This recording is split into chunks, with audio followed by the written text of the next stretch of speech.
ಖಾಸಗಿ ಕಂಪನಿಯಲ್ಲಿ ಕೆಲಸ ಮಾಡುವಂತ ಮಹಿಳೆಯರು ಎಷ್ಟು ಎಚ್ಚರದಿಂದಿದ್ರೂ ಕೂಡ ಸಾಲದು ಅಂತ ಹೇಳುತ್ತೆ ಈ ಸುದ್ದಿ. ಅದಕ್ಕೆ ಕಾರಣ ಏನು ಅಂತಂದ್ರೆ, ಖಾಸಗಿ ಕಂಪನಿಯಲ್ಲಿ ಕೆಲಸ ಮಾಡೋ ಮಹಿಳೆಯೊಬ್ಬರ ಡೀಟೇಲ್ಸ್ ಅನ್ನ ಪಡ್ಕೊಂಡು ಟಾರ್ಚರ್ ಕೊಟ್ಟಿರುವಂತ ಘಟನೆ.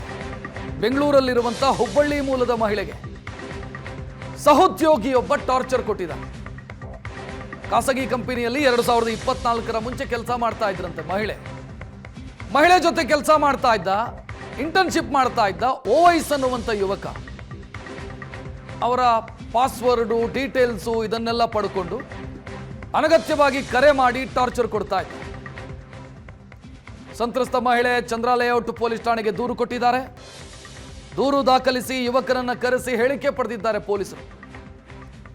ಸಂತ್ರಸ್ತೆಯ ಒಪ್ಪಿಗೆಯ ಮೇರೆಗೆ ಇತ್ಯರ್ಥ ಮಾಡಿ ಕಳಿಸಿದ್ದಾರೆ ಅಂತ ಪೊಲೀಸರು. ಆದರೆ ಆ ಮಹಿಳೆಯ ಮಾವ ಆತ್ಮಾನಂದ್ ಅವರು ಮಾತ್ರ ಆತನ ವಿರುದ್ಧ ಪ್ರಕರಣ ದಾಖಲಾಗಬೇಕು, ಕಠಿಣ ಕ್ರಮ ಕೈಗೊಳ್ಳಬೇಕು ಅಂತ ಆಗ್ರಹಿಸ್ತಾ ಇದ್ದಾರೆ.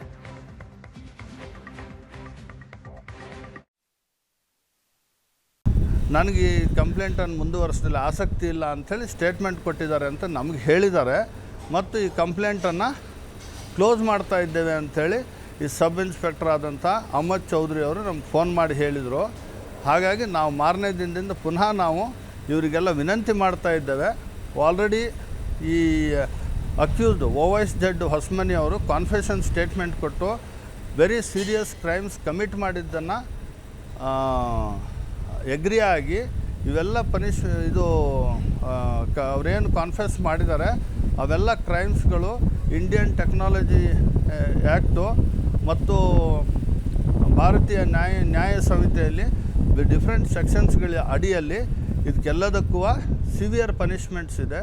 ಆಲ್ರೆಡಿ ಅವ್ನು ಕಾನ್ಫೆಸ್ ಮಾಡಿರೋದ್ರಿಂದ ಇವತ್ತು ನಾನು ಚಂದ್ರ ಲೇಔಟ್ ಪೊಲೀಸ್ ಇನ್ಸ್ಪೆಕ್ಟ್ರು ಹಾಗೂ ಅಲ್ಲಿ ಇರುವಂಥ ಸಬ್ ಇನ್ಸ್ಪೆಕ್ಟರ್ ಅಂತ ಅಹಮದ್ ಚೌಧರಿ ಅವರು ಹಾಗೂ DCP ಸಾಹೇಬರಾದಂಥ ಯತೀಶ್ ಸರಿಗೆ ವಿನಂತಿ ಮಾಡ್ತಾನೆ, ಇದ್ರ ಬಗ್ಗೆ ಸೂಕ್ತವಾದ ತನಿಖೆ ಮಾಡಿ ಅವರಿಗೆ ಇದರಲ್ಲಿ ಪನಿಷ್ಮೆಂಟ್ ಆಗುವಾಗೆ ಪ್ರಾಸಿಕ್ಯೂಷನ್ ಮಾಡಬೇಕು ಅಂಥೇಳಿ ವಿನಂತಿ ಮಾಡ್ಕೊತೇನೆ.